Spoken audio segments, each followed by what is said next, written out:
Manajemen keuangan. Manajemen keuangan merupakan salah satu substansi manajemen sekolah yang akan turut menentukan berjalannya kegiatan pendidikan di sekolah. Sebagaimana yang terjadi di substansi manajemen pendidikan pada umumnya, kegiatan manajemen keuangan dilakukan melalui proses perencanaan, pengorganisasian, pengarahan, pengkoordinasian, pengawasan, atau pengendalian. Beberapa kegiatan manajemen keuangan yaitu memperoleh dan menetapkan sumber-sumber pendanaan, pemanfaatan dana, pelaporan, pemeriksaan, dan pertanggungjawaban. Prinsip-prinsip manajemen keuangan. Yang pertama yaitu transparansi. Transparan berarti adanya keterbukaan. Bidang manajemen keuangan yang transparan berarti adanya keterbukaan dalam manajemen keuangan lembaga pendidikan, yaitu keterbukaan sumber keuangan dan jumlahnya. Rincian penggunaan dan pertanggungjawabannya harus jelas sehingga bisa memudahkan pihak-pihak yang berkepentingan untuk mengetahuinya. Yang kedua, akuntabilitas. Akuntabilitas di dalam manajemen keuangan berarti penggunaan uang sekolah dapat dipertanggungjawabkan sesuai dengan perencanaan yang telah ditetapkan. Berdasarkan perencanaan yang telah ditetapkan dan peraturan yang berlaku, maka pihak sekolah membelanjakan uang secara bertanggung jawab. Pertanggungjawaban dapat dilakukan kepada orang tua, masyarakat, dan pemerintah. Yang ketiga, efektivitas. Manajemen keuangan dikatakan memenuhi prinsip efektivitas kalau kegiatan yang dilakukan dapat mengatur keuangan untuk membiayai aktivitas dalam rangka mencapai tujuan lembaga yang bersangkutan dan kualitatif outcomes-nya sesuai dengan rencana yang telah ditetapkan. Yang keempat, efisiensi. Efisiensi adalah perbandingan yang terbaik antara masukan, input, dan keluaran atau output, atau antara daya dan hasil. Daya yang dimaksud meliputi tenaga, pikiran, waktu, dan biaya. Tugas manajemen keuangan yaitu meningkatkan efektivitas dan efisiensi penggunaan keuangan sekolah, meningkatkan akuntabilitas dan transparansi keuangan sekolah, meminimalkan penyalahgunaan anggaran sekolah. Proses pengelolaan keuangan di sekolah meliputi perencanaan anggaran, strategi mencari sumber dana sekolah, penggunaan keuangan sekolah, pengawasan dan evaluasi anggaran, serta pertanggungjawaban. Pengelolaan keuangan sekolah yang efektif. Pengelolaan akan dianggap efektif apabila merujuk pada rencana kerja dan anggaran sekolah atau RKAS untuk 1 tahun pelajaran. Para kepala sekolah bersama semua pemegang peran di sekolah pada umumnya menempuh langkah-langkah sebagai berikut. Yang pertama, merancang suatu program sekolah yang ideal untuk mencapai tujuan yang diinginkan pada tahun pelajaran yang bersangkutan. Yang kedua, melakukan inventarisasi semua kegiatan dan menghitung perkiraan kebutuhan dana penunjang. 3. Melakukan peninjauan ulang atas program awal berdasarkan kemungkinan tersedianya dana pendukung yang dapat dihimpun. 4. Menetapkan prioritas kegiatan yang akan dilaksanakan pada tahun pelajaran yang bersangkutan. 5. Melakukan perhitungan rinci pemanfaatan dana yang tersedia untuk masing-masing kegiatan. 6.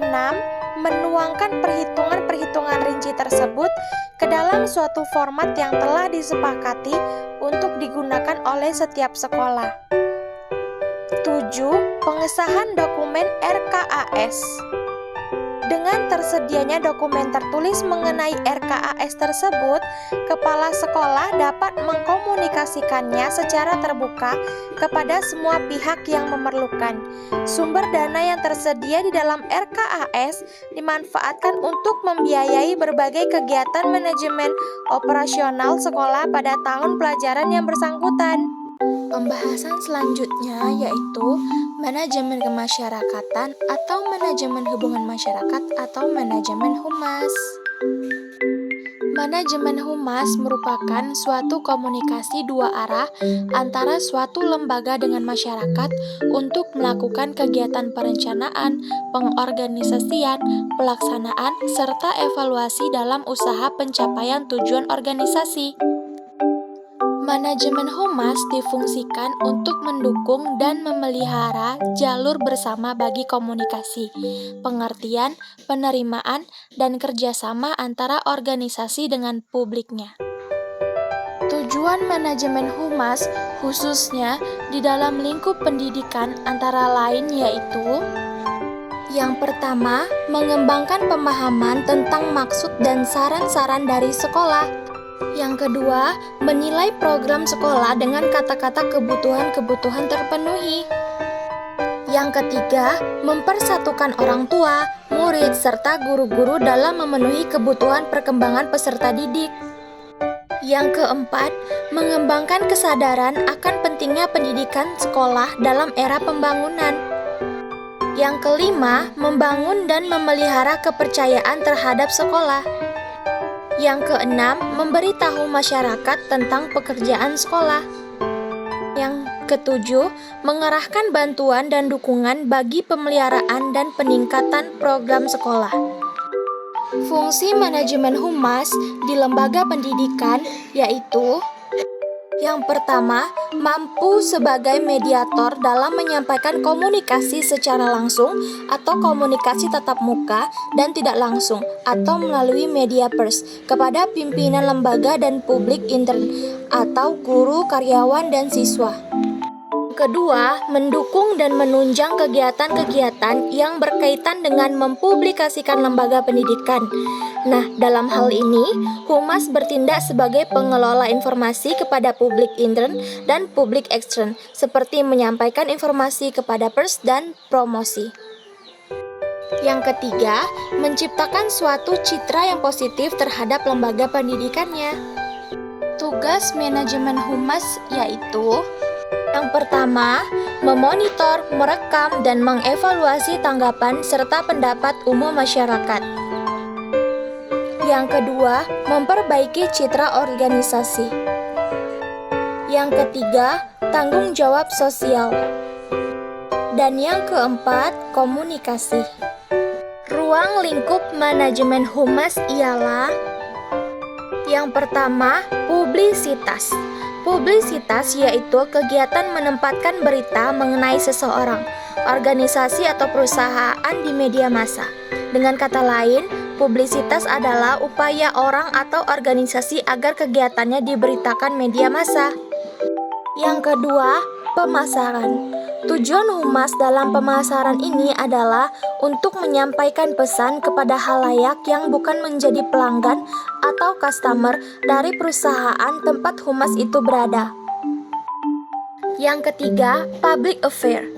Organisasi atau perusahaan harus menjalin hubungan yang harmonis dengan pemerintah, karena pemerintah mengeluarkan peraturan yang harus dipatuhi oleh perusahaan. Public affairs bertugas untuk memengaruhi kebijakan publik yang dapat mendukung tujuan perusahaan. Yang keempat, manajemen isu. Manajemen isu merupakan upaya organisasi atau perusahaan untuk melihat kecenderungan isu atau opini publik yang muncul di tengah masyarakat dalam upaya organisasi atau perusahaan untuk memberikan tanggapan atau respon yang sebaik-baiknya. Yang kelima, lobby. Organisasi bisnis di negara maju seperti Amerika Serikat sudah lazim menunjuk suatu tim humas untuk melakukan pendekatan atau lobbying dengan lembaga-lembaga yang bertanggung jawab terhadap pembentukan hukum undang-undang baru, dengan harapan undang-undang baru yang akan dikeluarkan itu tidak akan merugikan organisasi yang bersangkutan. Dan yang keenam, hubungan investor. Tugas hubungan investor sangat sering berkaitan dengan masalah keuangan, sehingga bidang ini sering pula disebut dengan financial relation. Penyebaran informasi yang memengaruhi pengertian pemegang saham dan investor secara umum mengenai posisi keuangan dan prospek perusahaan, dan termasuk pula dalam tujuan financial relation adalah perbaikan hubungan antara perusahaan dengan pemegang saham. Baiklah, itu saja penjelasan dari saya tentang manajemen keuangan dan manajemen hubungan masyarakat. Terima kasih and thanks for watching.